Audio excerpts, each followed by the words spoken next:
Welcome to the Grandpa Channel, where stories don't fade, they get recorded. I'm Steve Harris. My grandkids call me Rivers. This podcast is where grandpas and grandchildren pull up a chair, turn on a mic, and let her rip. Grandpa stories are chock full of wisdom, life lessons, and frankly, funny as hell. Your stories are the magic elixir to help your grandkids navigate Mr. Toad's wild ride, aka life. Let's Grandpa. This episode of the Grandpa Channel is brought to you by Hires Big H, home of wonderful hamburgers, French fries, onion rings, the magical and medicinal, so I say, root beer freeze. Head to Hires and treat yourself like the legend that you are. Now back to the channel. Good afternoon and welcome to the Grandpa Channel. We have an amazing guest on today, Donald Wainwright, a friend of mine.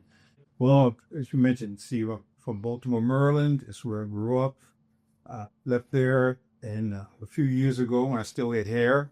Ended up joining the Air Force. Did a little traveling, but got married, a couple of kids. That didn't work out too well. Got remarried and married a woman with 8 kids and 32 grandkids. 32 grandkids. That's correct. It's pretty amazing. Do you know all their names and their birthdays? Okay. I know all the names, but I keep a good calendar of birthdays. I didn't mean to put you on this. No, that was... So what's the age range of the grandkids? The oldest is 58. The youngest is...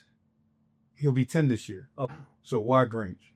Tell us a little bit about you growing up. Did you know your grandfathers? And if you did, tell us a little bit about them. On my father's side, my grandparents died before I was even born. As a matter of fact, they died when my father was real young. Uh-huh. And my a great aunt actually raised me. Uh-huh. And I was going to raised him. And I called her grandma. On my mother's side, my grandparents were actually divorced. Mm-hmm. And my grandmother remarried. Mm-hmm. And so he was a nice guy. He was a really nice guy, but he was not what I would call the grandpa image. But he was a really nice guy. Mm-hmm. Really nice guy. Tell us about what it was like growing up in Baltimore. It's not exactly suburbia or, 101. No, it's not. No, it's not. I had a wonderful time growing up. Did you? School I went to was fabulous. Junior high school, I thought the best teachers in the world. The best teachers in the world. But I heard an expression years ago, Steve, that said, when the student is ready, the teacher will arrive. And for me, there was a handful of teachers there at junior high school. Excellent. They're the ones where I really felt they helped me get my identity. Uh-huh. They were a big part of that. How did they do that? They challenged me to be Donald. They challenged me to be Donald. They challenged me to be the best I could, to take advantage of what was available. And when I had an assignment and I had a responsibility, they held me accountable for that. And I mean held me accountable. There was one instance where I was asked to do a report. I completely forgot about it. My social studies teacher called me as the first student up. I thought I could kind of tap dance through that because I had this gifted gab and everything, and he made it real clear that was not going to work in his class. And I learned something. I really did. But he was one of about 5 teachers that had that same standard. We know what you're capable of, Donald. This is what we expect, and we expect you to deliver. And when you don't, we want to let you know that. Well, they also gave me a chance to recover. Uh-huh. And I really felt that they were really interested in me. Sometimes we have reunions when I go back home, and my friends that I grew up with and went to school with, we all share the same stories. Most variations, but the same thing. That those teachers were the most instrumental teachers, even when we've completed college and everything. It's been in the service. It doesn't make any difference. Those teachers were, and I can't say they set the foundation because they weren't in elementary school, but they did, for lack of a better term, they shored it up, made it firmer, and gave us a great base to be from. Then, in the community I lived in, this was back in the day, Steve, when I can remember this as a kid. I could not go any place in my neighborhood, and I'm talking about a 5-mile square area. Mm-hmm. That people didn't know my parents. Really? Uh-huh. They knew where I was from, so I couldn't go out and get in trouble. And then the other thing was my mother had this high-pitched voice. Yeah. So when it was time to come home, I could not pretend to ignore that I didn't hear it, because as the neighbors would say, Donnie, your mother's coming in. I'm saying, oh man, now I know I gotta go home. Yeah. And by the same token, though, if I was doing something I wasn't supposed to, Yeah. they had no problem saying, Donnie, you know better than that. Yeah. Did you want me to tell your mother? Yeah. Or are you going to tell You your want mother? to say something? Yeah. Okay. Yeah. Okay. So were you a mischievous kid growing No, up? I didn't think so, but I could talk. You have the gift of gab. And it was usually loud. So as a matter of fact, if I got in trouble at school, that was part of my biggest thing. I would, it's in moments where you're supposed to be quiet, you're supposed to be able to talk, you're supposed to be focused on what the teacher's saying. Someone would say something to me and I would respond, but because my voice is so loud, the only person that would hear talking would get me in trouble. Your voice is wonderful. I don't think we're going to have any volume problems. My daughter, I used to say that she didn't need a cell phone. Hear her voice for like miles on end. I was thinking about them. Saying, so where did I get this? I don't know, this persona or this idea of how I wanted to be a grandpa. And I was really thinking about it. And you know what I came up with? I came up with Santa Claus. I came up with Santa Claus, meaning that I think it was a whole lot of other images. Yeah. That and other individuals that I saw as grandpas. And then I was thinking about how I would want, the kind of grandpa I think I would want it to be. And then when I kind of put all that together, I came up with this image of Santa Claus. This person that is, his focus is on these little kids.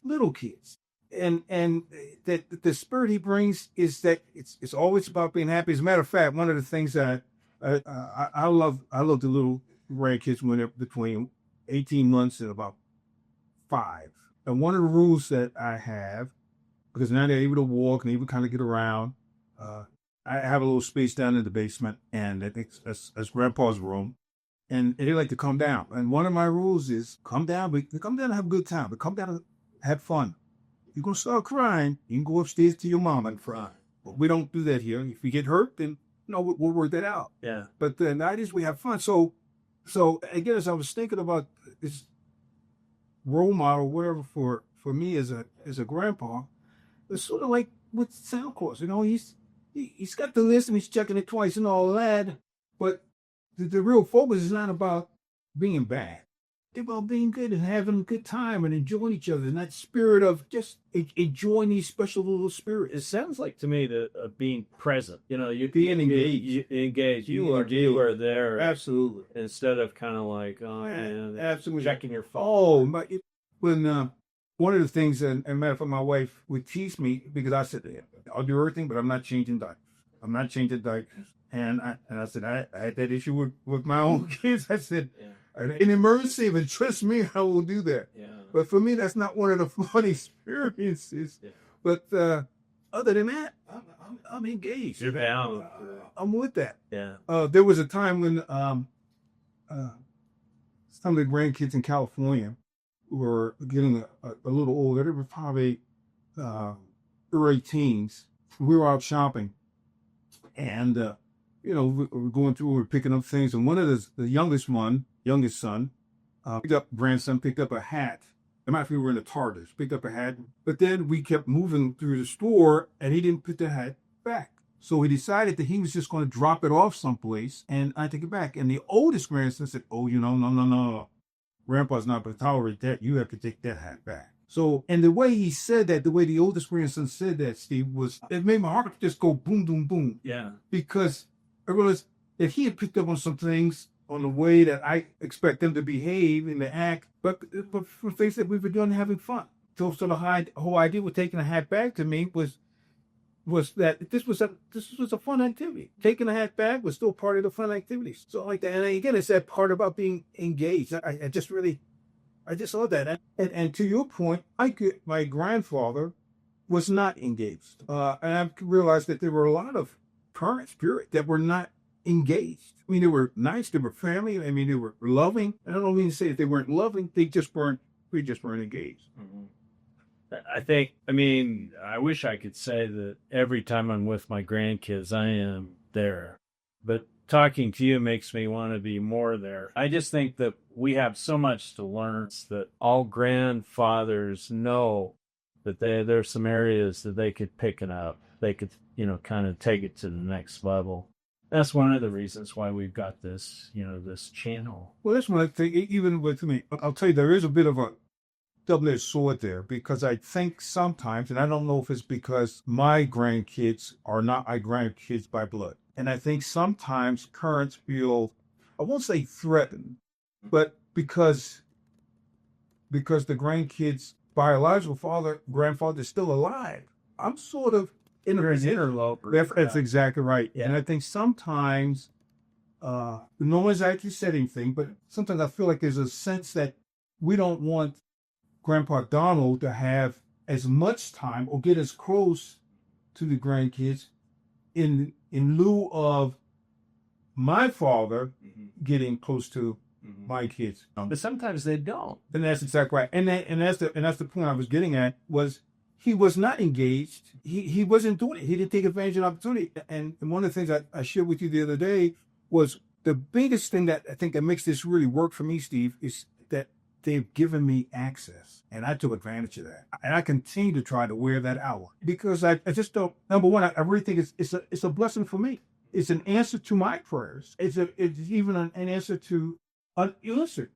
You didn't know, but unspoken for it.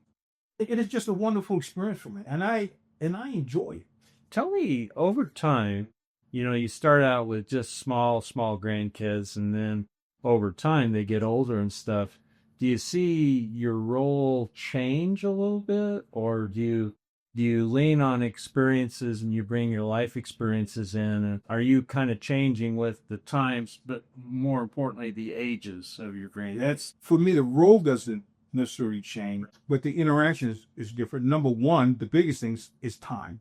More specifically, meaning that when they're real little and they're over at Grandpa and Grandma's house 3 or 4 times a week, and you have them all to yourself, is one thing, as opposed to in junior high school, and then the parents can't even get them out of their room.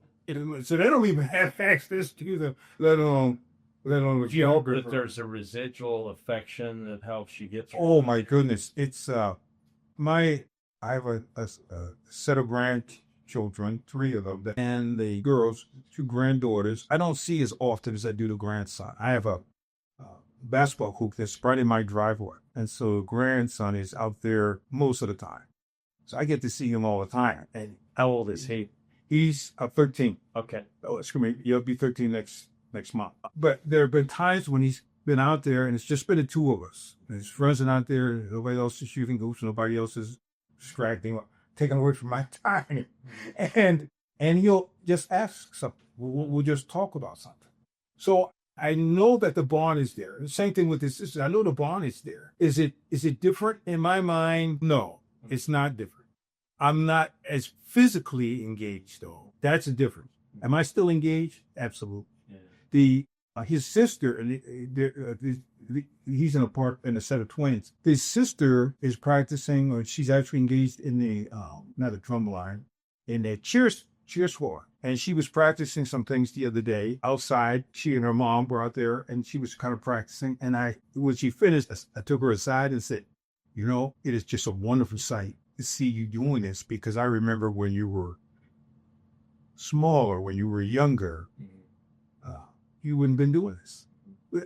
But not that same activity. It's just to see, and I wanted to acknowledge to her the maturity that I've seen in that. And also for me, again, to your point, is that I'm still engaged with that. And one of the challenges, though, again, you talk about the relationships here, again, is that proximity.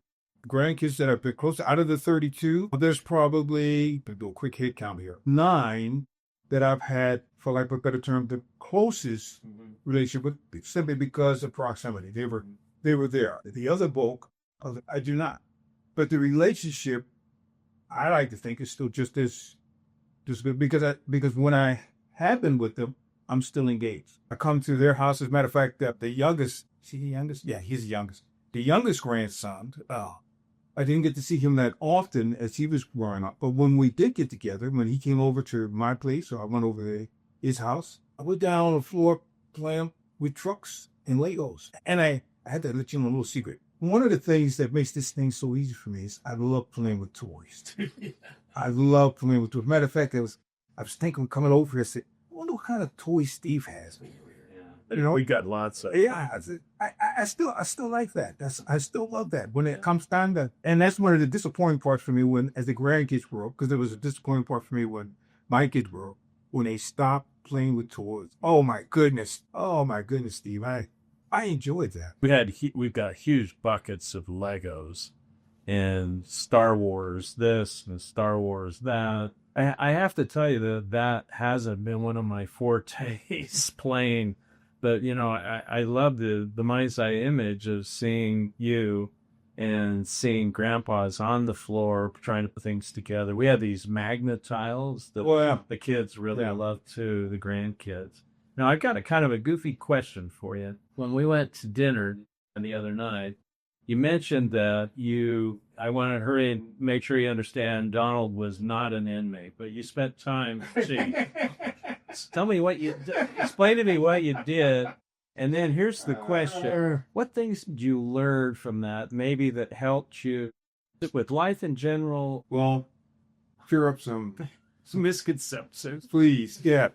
I actually was invited. I was working with a nonprofit group, and one of the members of the group, I got to get around my mouth, talking about being able to help people and all that. Invited me to go to a prison in the state of California. Mm-hmm. And I just have this thing about, regardless of what they've done, they're still people. And so anyway, I went and I fell sort of I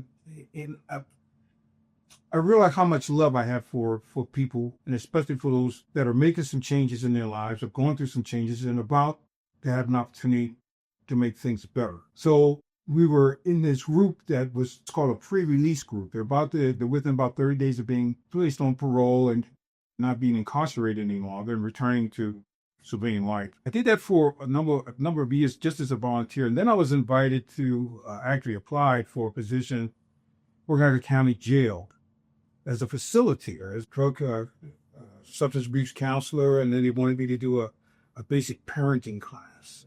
At basic parenting class, I knew that's why I was there.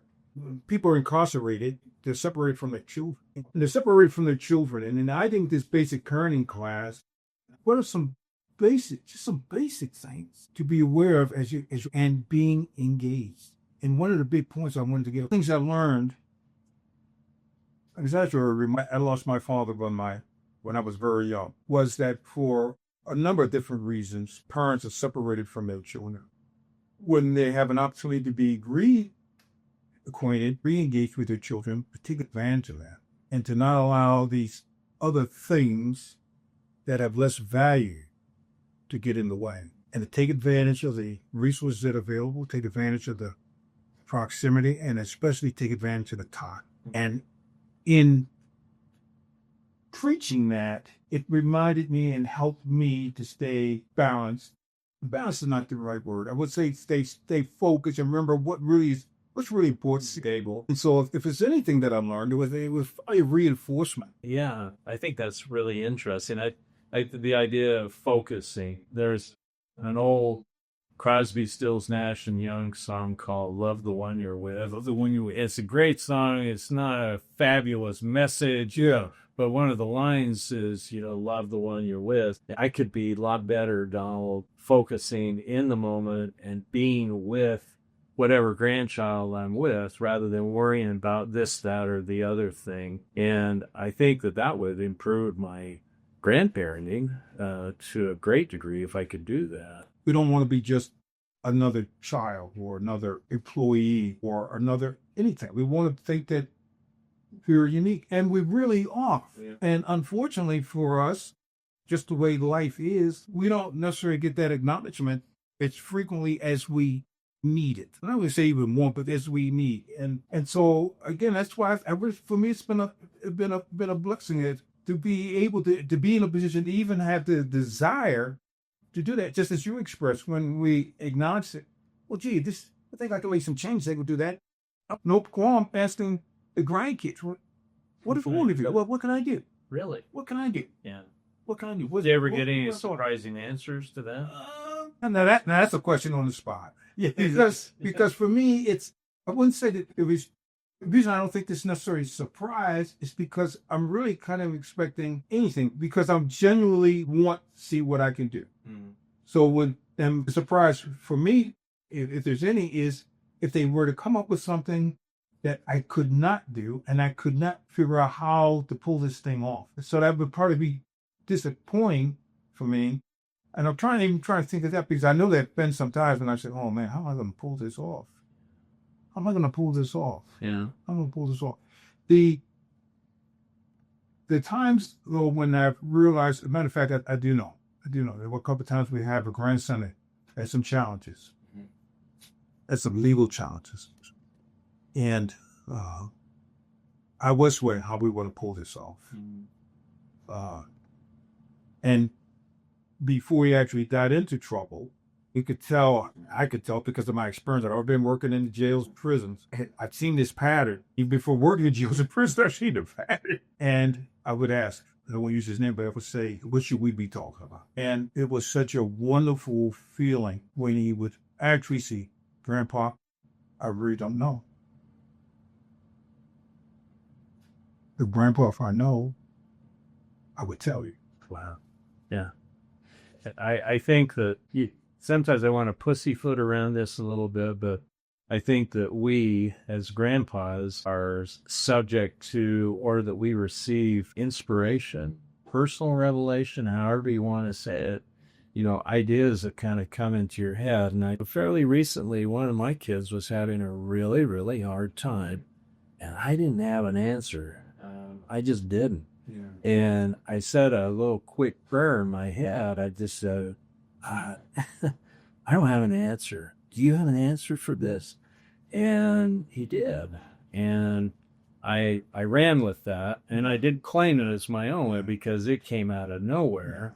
And it turned out to be something really, really good. But I think there are times when you get kind of wrung out emotionally. Either you're stressed out with work or stressed out with family responsibilities, and I'm not pulling in the inspiration and it could be my problem, or it could be just that I need to be more humble and take it to the Lord and ask him what he needs to do, which kind of leads me to the next area that I want to discover. You are a man of faith, of great faith. I know that. And how do you share your faith with your grandkids? Part of that answer for me, Steve, is one of the things that I did when the grandkids were real little, and it got me in some trouble with their parents. But when they were starting to learn how to talk, the parents will always say, use your words, use your words, use your words. So as I'm engaging with them, I'm basically asking them to do the same thing. So when I would ask them a question, having a conversation, I would sometimes have to turn around and look at mom or dad and say, let him answer the question. I'm talking to him. And I've shared that part of the story, of my story, because for me, that's part of the faith thing for me. My relationship with Heavenly Father and Jesus Christ is really a one-on-one. I got other people with me on this journey, but it's one-on-one. So when I'm having this interaction with them, I have to use my words. I have to be able to express. It's not my parents. It's not going to be my brother, my sister, my uncle, my grandpa that's going to have this conversation. And I'd like to think that I'm sharing that idea, that concept about this relationship with the grandkids. Mm-hmm. As well with other people in my life, but especially with the grandkids, because as I'm sharing my faith with them, I want it to be a reflection. As I'm interacting with my grandkids, that's exactly right. So So if I'm asking the grandkids to share with me, to express themselves with me on their own in the moment that they're feeling right now, I like to think that that's a reflection of this is how you interact with Heavenly Father Jesus Christ. The same thing, the exact same thing, because you're still in this innocent mold. You're still in this innocent mentality. There's limited biases engaged here, and that should be, in my mind, that's the same relationship I want to have with Heavenly Father Jesus Christ, and I want you to have that same relationship with them, like you and I have. Right. I want that. Yeah. So you model it. And have there been instances where you felt like you've had inspiration come to you? Now I have to go run down the list. There's just been so many of those. And it's not necessarily even where there's been a difficult or some type of moral issue, some big issue. Just in, maybe back this up. When I decided to marry my wife with 8 children, there are already grandchildren in place. Wow. Yeah. They're already in place. Part of my acknowledgement in marrying a woman with 8 children was knowing that I'm stepping into a particular role that is different and unique. Even though I know I'm a result of being in a role where there's a step parent. So as I'm debating, as I'm trying to rationalize, you realize what's going to happen here, dog. You're still in America, but you just start trying to think about the implication. I'm always looking for, and was looking for then, inspiration.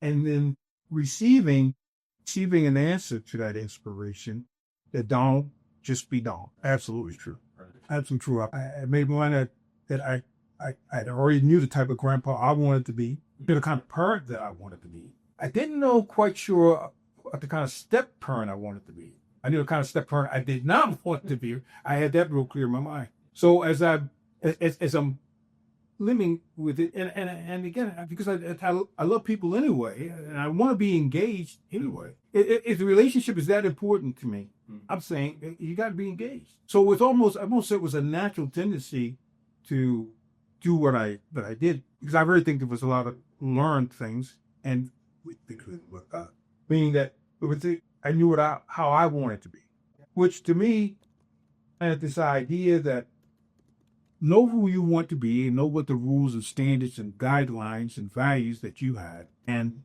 stick to that, and stay authentic, with everybody you need. And so when it came to the grandkids, it was like a little thinker on. So let me turn this on you. What do you think the regulations? And I love that idea. What are the regulations of the grandfather? What kind of jump out? What are with to others? Yeah, okay. As you would want them to do these. Be the kind of person to others that you would want to be into. And so again, as we started the conversation, I knew the type of grandfather that I wanted. I knew the grandfather that I wanted to be. So that rule, that standard, that mold was already there. All I did was just be Donald.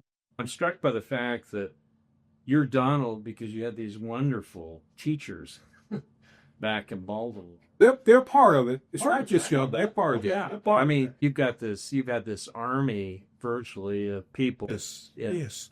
Yeah. Oh, yeah. So here's the question for you. You're 76. What advice would you have for a 46-year-old guy who maybe he's got a daughter or a son that they're expecting when they might, looking back, all these decades, what kind of advice would you give them about being a good grandfather? They see this amazing miracle of a baby. Tell them to go broken record here, but I come back to the golden rule. And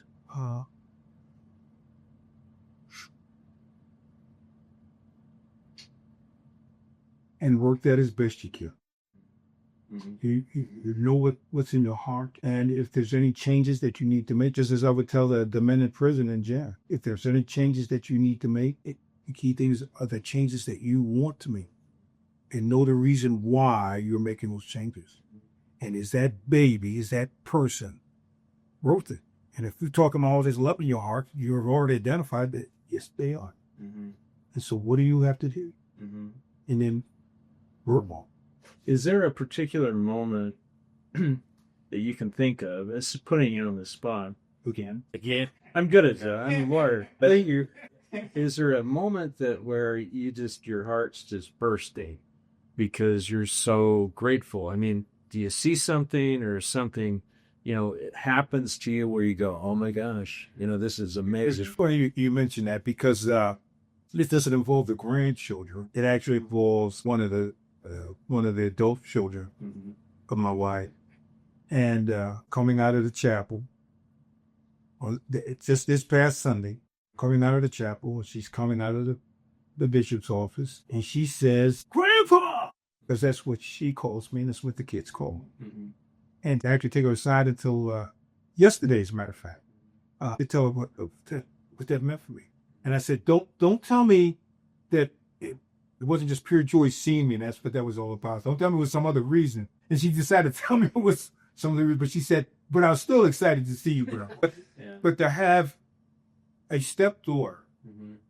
call me Grandpa, and it was with affection, and it was almost the way she said it, the expression on her face. Easily 20, 30 people, this little group there kind of bunched up, coming out of the chapel in the hallway. But it was just as if she was 5 or 6, and she was coming out of Sunday school or something, and just, Grandpa! I could have died and gone to heaven right then and said, this is good for me. Right. This is good for me. Yeah. And this was not even one of the grandkids. I don't know if you'd agree or disagree with me, but by being a good grandpa and teaching and loving, I think there's a residual effect for the parents because they see you inside doing all this stuff. And I think that it blesses not only the grandchild, but I think it blesses your children, your stepchildren, when they see you lovingly involved, with their kids. And when I say, how do I share my faith with my grandkids, is part of why I think that's important is that I think by sharing my faith with my grandkids, I'm also sharing it kind of tangentially with my children. Yes. You're a great example, Donald, of so many different people just by the force of your ebullient personality. I just love that story of Grandpa. Is there anything else that you would want to say? Well, one thing, Steve, I'm going to challenge you on the good grandpa. Because I think that anybody that takes that title on is already a good grandpa. We just do it. We do what works for us. I like to believe that in that grandparent's heart, if he or she calls themselves a grandparent, they're already good. Mm-hmm. They're already good. Mm-hmm. And we're just working to get better. Yeah, I think maybe we sometimes need to give ourselves some credit. Exactly. But then there's sometimes I think when we need to kick ourselves in the butt. Yeah, that's what it is. And so, and then that's what my wife's for. Story. So we're on this family trip. It's a mind's eye picture. We're on this family trip, and I have this cute little 2-year-old. She is full of life, and she's wonderful. And she has a little cousin who's 4 years old that she adores. Mm. So we're out on the hike, and she comes over to this cousin that she just thinks is the best thing since sliced bread. And she lays her head on her chest. I almost started bawling. It was just so beautiful, and it was just an expression of love. And I think that although I'm considerably older than 2 years old, I think that we as grandpas, we can, make sure we give proper and wonderful expressions of love and encouragement, to our grandkids, because they're not getting it from the world. I just think it's just a wonderful thing.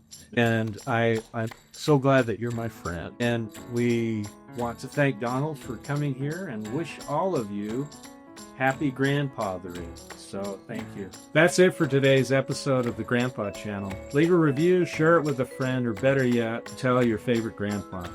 We're on a mission to gather 1 million grandpas, storytellers, wisdom keepers, and lovable wild cards. Until next time, keep the mic hot, the memories fresh, and the jokes just slightly inappropriate. I'm out of here.